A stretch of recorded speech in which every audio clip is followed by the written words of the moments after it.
ça nous fait plaisir. Je crois que ça entre en droite ligne de la politique que nous sommes en train de mener. Une politique qui permet à ce que le handball soit déjà un métier. Et un métier qui vous permet d'étudier, c'est aussi un métier qui vous permet, une fois que vous n'êtes plus sportif, de pouvoir être dans la vie active. Ça nous permet de dire aux jeunes que les sportifs, ce n'est pas des désœuvrés, ce n'est pas des tarés. Et ça nous permet surtout de pouvoir envoyer ceux qui n'ont pas les moyens pour étudier. Je pense que le fondé a été très modeste de n'avoir pas donné des détails. C'est quand même des athlètes qui peuvent avoir 5 ans de bourse, c'est-à-dire de la première en 5e année, donc de l'inscription jusqu'au master. C'est 4 campus, c'est Parakou, c'est Cotonou, c'est Akpakpa, c'est Calavi. Donc je dis, le fondé a été très modeste de ne pas dire tout ce qu'il met à notre disposition.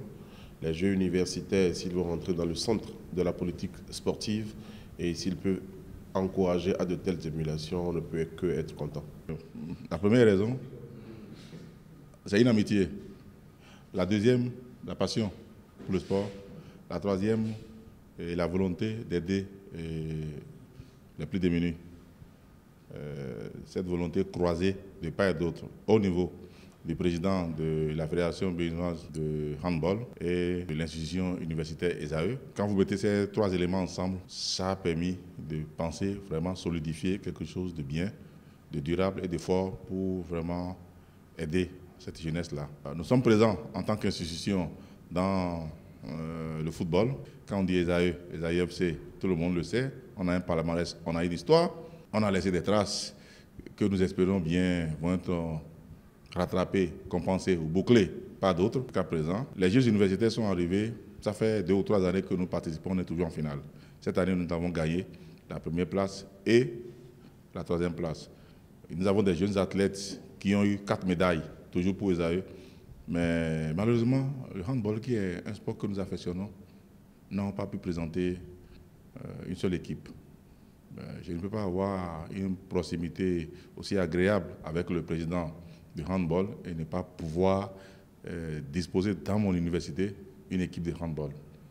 Alors, abusant de cette amitié que nous avons, cette vieille proximité, on a partagé un bâtiment ensemble quand même au commencement de ESAE, tout le reste, nous avons dit, nous allons commencer quelque chose d'important.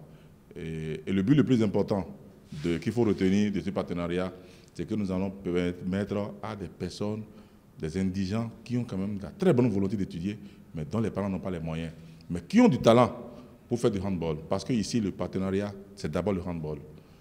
Il faut d'abord être indigent, avoir la capacité à produire du handball, même amateur, déjà.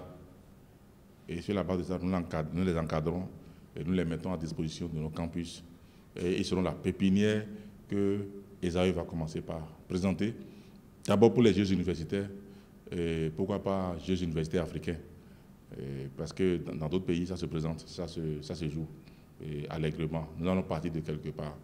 Alors, je remercie franchement le président de la Fédération béninoise de handball, qui n'a pas hésité un seul instant, qu'il a eu mon coup de fil, ce matin seulement, pour lui demander, mais mettons quelque chose ensemble pour aider cette jeunesse-là, dans le domaine qui est le vôtre, par rapport à l'expertise qui est la nôtre, afin de révéler encore une façade au monde.